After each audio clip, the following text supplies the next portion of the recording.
What's up, guys? Welcome back to the channel. Journey Horophile here, and basically this is a channel, like I said before, about my journey at being a watch collector, enthusiast, certified horophile. And so I did a video that kind of laid out like what I had in my collection, as you see in front of you here. But we're going to talk about some of my coolest pickups in terms of like how I bought them, what I paid, and you know, what you should be thinking about if you're getting into this. Now, I will do I will preface my statement by saying that I don't go out and spend $1,000 or $2,000 or whatever on watches. Everything that you see in this collection here, I think the most expensive watch that I have in terms of a vintage watch is probably this Lowenthal here. So this Lowenthal, this is a Lowenthal Mono Retroponte, I think is how you pronounce it, right? It's got a really long name on it there. And this particular watch, I got it at a online auction, and it was between this one and another watch, another brand that I had never heard of, and I decided to go ahead and bid on it. I paid, I think roughly after all the fees, was like $480 some, and I had to drive about 2 hours to go pick it up, 2.5 hours. I've looked this watch up before online, and there's a couple examples out there. One of them is about $11,000 and one of them is about $4,000. I don't really know how to price it. I've had several watch repair shops tell me that this is a very rare watch, to not allow anybody to work on it, you know that it was, one guy even said that this watch is likely was worn by a soldier, perhaps a German soldier, and he probably wore it in battle or whatever, and as subsequently it ended up in the hands of American GI and subsequently over here in the US, because this is not a watch that you commonly find in the United States. So really cool dial, patina dial, no major damage. I think there's a little bit there on that hand there. I'm not sure. It's kind of the way the glass bubbles over is hard for me to tell. But this is called like I said, a mono, you see there, a Lowenthal Retroponte. And I believe that means like a flyback, or basically you can like start the hand in minutes or seconds, and then you can kick it back and restart it. I don't really know. I'm not going to claim to be an expert in this style of watch, but it is a really cool watch nonetheless. And like I said, I got this for $400 some on an online auction. So, but great condition. This band on it is not the original strap. It's just something that I had laying around. I'm gonna eventually toss this band out and get like a brown leather strap, because that's kind of my thing, and then I'll try to get this fixed. It's one of those watches that you'll get repaired when you need to. I'm also a believer that not every Swiss watch that you have, if you're a true enthusiast, in my opinion, I don't need everything to work. I have a cell phone. I can refer to my cell phone or any other number of devices to know the time. I believe that if the watch is cool enough, you could just wear it. It's not only is it a tool, but it's also a statement piece in terms of aesthetics, right? So I don't mind wearing that watch and not have it work. If someone told me that watch would be more likely to damage it trying to get it fixed as opposed to leaving it as is, I would just leave it as is. That's just my opinion. And a recent pickup here is this Tissot Sea Star. I got this guy also on an online auction. You can see there it's got a nice sizable crack there in the crystal, but it works really well. And I cleaned it up. I gave it a nice little bath, and no issues there. Put it in the tank. I tore the watch apart, cleaned the dial, lubricated the jewels inside. There's just some basic maintenance on it, and this watch works really fantastic. I love a black face watch with a brown leather strap, just my look, and you'll see that kind of echo throughout my collection. You'll see this particular band or strap utilized multiple different times on different types of watches. I just like that look of it. but I think I paid like $16 for this watch here. So not a bad pickup in my opinion. I'm just going to cover some of the highlights. I won't go into every detailed watch. Here's another one here I was pretty happy to get. I think I paid about $160 for this. This is a Longines, hope I'm pronouncing that correctly, linen dial, Calatrava style, and I got a vintage Hirsch band on it from like the 1960s. And I wanted a band that correlated with the age of the watch. You see there, it works really well. No issues with it. 14 karat gold overlay or roll gold. No major or significant damage. It's a very, very low profile. I think around 12 millimeters or so, somewhere in that neighborhood. But what I like about these types of watches, I wear these watches for work. I work from home, but I travel a lot to meet with customers. And what I like about the low profile of the Calatrava style, it doesn't stick up proud beyond your shirt. So as you can imagine, as it sitting on your wrist, the watch kind of slides in and glides out from underneath the shirt. So I believe that a watch should not be so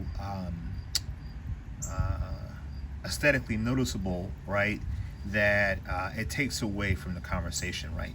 And you don't want that in a meeting with a customer or any type of business meeting, in my opinion. Another Calatrava style is going to be this Omega Seamaster DeVille. I also got this at an online auction. I paid, I think about $150, $140 for this watch here. Same Calatrava style, same materials, 14 karat roll gold. Works great, no issues with it. I wore this to a wedding here recently, and it was a great watch to have. I don't wear it very often. This was kind of like the watch that I always wanted on Omega, and what I really like about the Omega is the model is the Omega Seamaster 300. I don't have one yet. I plan to get one at some point in time, but this is like my entry watch into collecting. I've always enjoyed watches, like I said in the previous video. And sorry, I have a sinus infection, so if I sound weird on camera, that's why. But this was like the first watch that I paid some good money for. And then I realized, okay, yeah, I think I'm gonna go for this and try to add or build out a collection.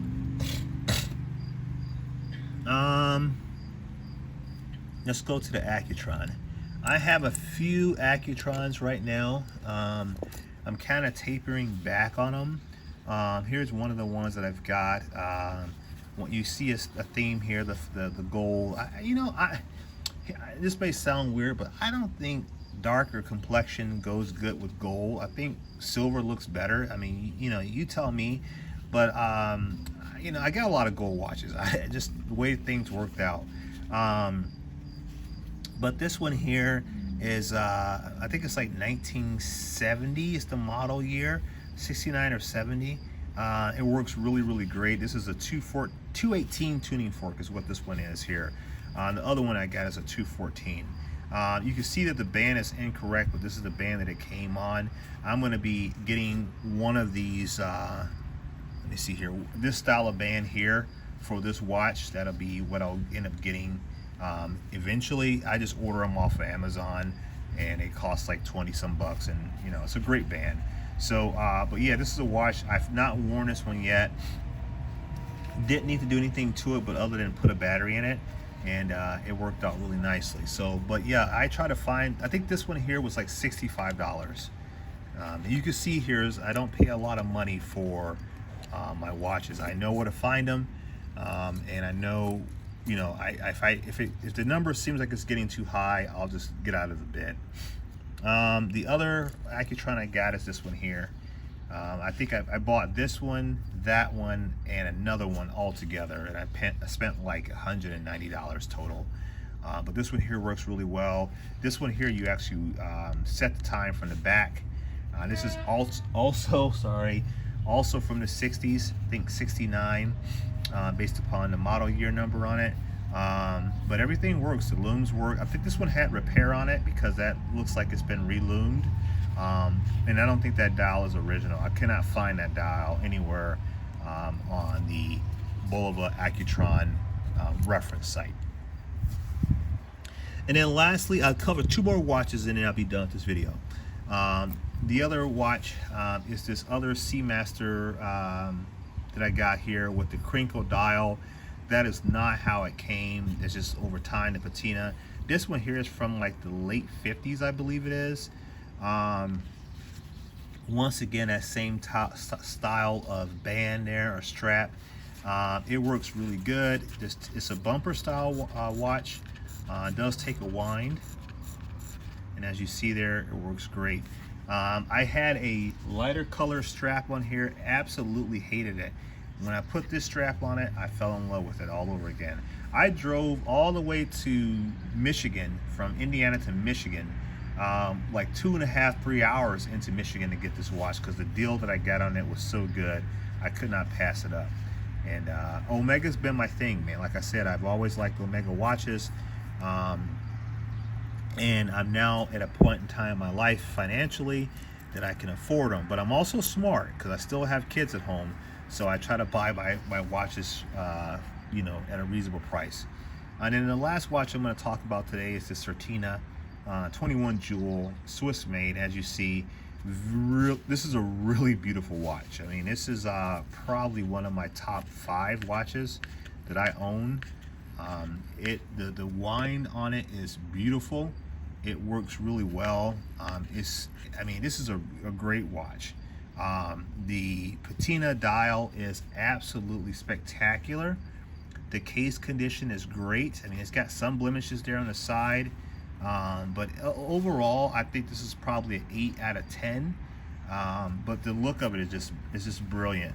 I got what I believe to be a nice strap. I always try to match my dials to my straps, and trying to bring it out. But then again, I don't want nothing just too light because, like I said, I don't think a bright color strap or whatever doesn't look good on darker skin, in my opinion.